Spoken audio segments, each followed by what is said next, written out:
Okay, so I am at this AquaCal heat wave super quiet heat pump. I was already here to diagnose the issue, and I have the fix, so I'm going to show you what needs to be done. So here's the heater, inlet and outlet for the water, power comes in, and this is our display.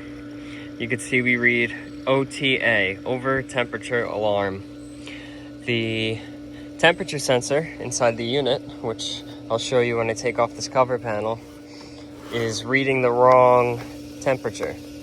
So I have a new temperature sensor here that I'm going to be putting in. And temperature sensor is on the water side, so you do have to shut the pool pump down in order to do that, or you're going to get water everywhere. So I'm going to start with power the heater, power the pump. So with the heater shut off, you don't have to worry about getting zapped by anything. With the pump shut off, we don't have to worry about getting soaked by anything. So I'm just going to take off the Phillips screws holding on this cover panel and get started. Okay, so here we got the front cover panel off. You can see all the cobwebs and dirt and debris inside. So I'm gonna clean that up after I make the repair. Already went over that with the homeowner. We're gonna do a full cleaning on this coil because it's been here for like 10 years and never had a cleaning. So these coils stay wet when the system is running because they condense, because it's the opposite of an AC system. So this outdoor coil condenses water, and then it grows like algae and mildew and nastiness on it, and that makes it less efficient. But here's the temperature itself that we're going to be replacing. But in order to do that, we need to take off our electrical cover. So just going to undo the screws on the corners. It's only 3. There's supposed to be 4. And there we have it. And this is the sensor that was connected beforehand. I tested the sensor and it was bad. There was an old sensor that had been replaced in the past that was still present. They just disconnected the wires and pulled it off. I reconnected that because initially it tested okay. Thought maybe might get them running for a little bit, but it ended up immediately going into lockout for over temperature alarms. So I'm going to pull the wiring connections off right here and here. So this is what goes to that sensor, and that sensor is in a spool of wire. So I'm going to leave it there because I'm not going to undo the whole spool of wire, but I'm going to pull it out of the way, and this I could just throw out. Now I'm going to get this sensor, put it right there. Let me grab 5/16 tip. It's in my pocket. I thought I just had one. I had a really short one. I was going for that, but oh, yep, there it is. So let's get that on our drill. Move the Phillips tip out of the way for now. And let's get this sensor ready.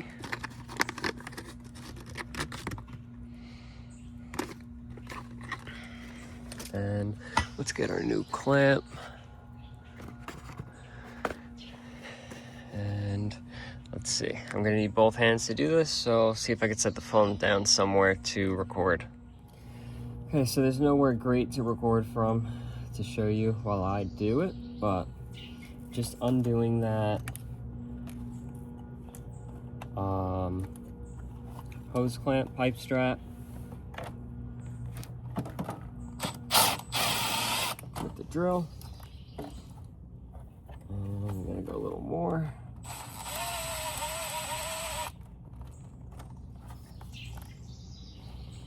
Okay. Move that clamp out of the way. And pull it out. And pop the new sensor in. Again, you're gonna get water, but as long as the pumps are off, you shouldn't get sprayed like crazy.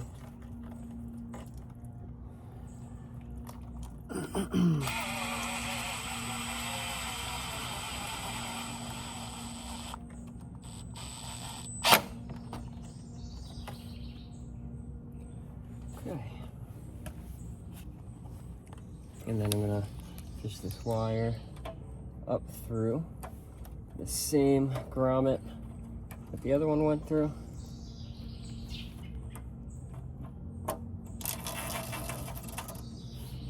And just reconnect it. So here are those connections, and we're just gonna pop them on to the board right there.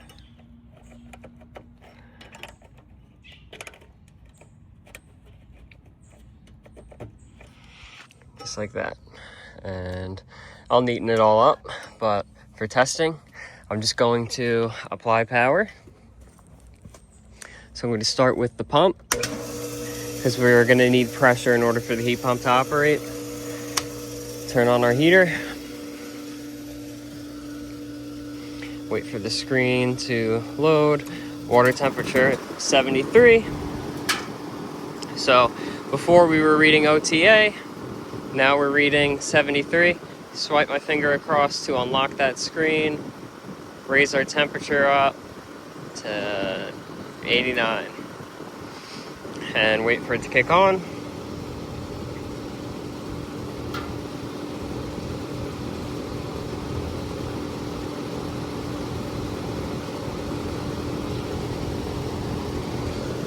I don't know how long of a delay this unit has. All these different heat pumps have different delay times, but it'll say heating once everything is kicked on. And I did test when I was here before, and I was able to get it running for briefly before that sensor completely went out on me.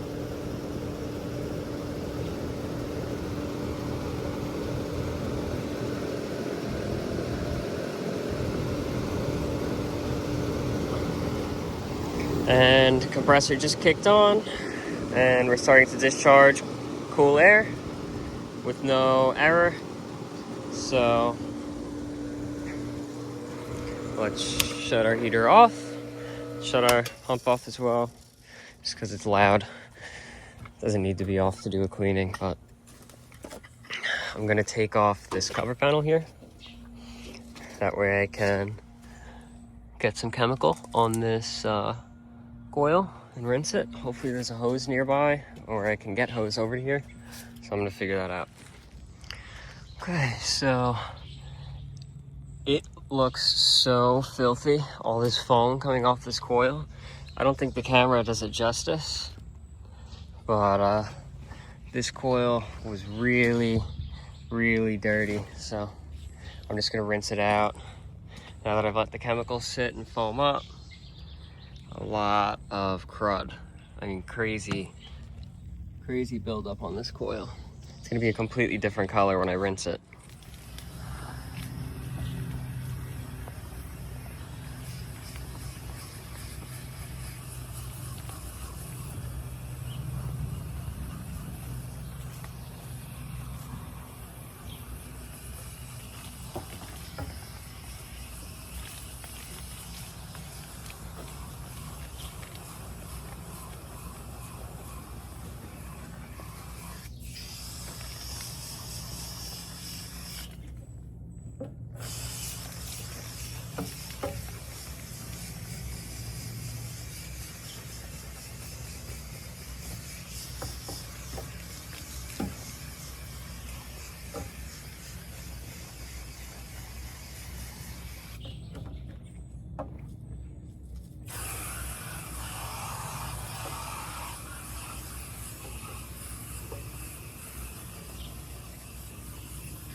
Okay, so I got everything cleaned off and rinsed out. Oh, look, a bird.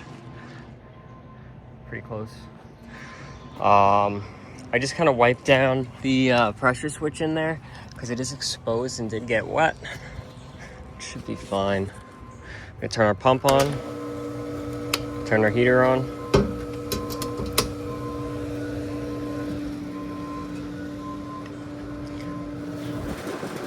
Okay. Gonna unlock it. Mode. Cool. ACH off. Heat. Wait for that to go away. Set our desired temperature. Just do 86. I'll ask the homeowner what temperature they want it to leave it on. I wiped off the display as well.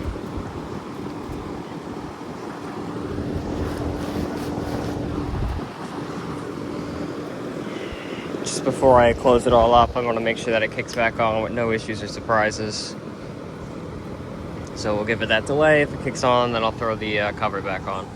Okay, and it is running and cooling. Or I should say heating, but it's cooling the outdoor air, discharging. And it's nice and clean, which it hasn't been in a very long time. So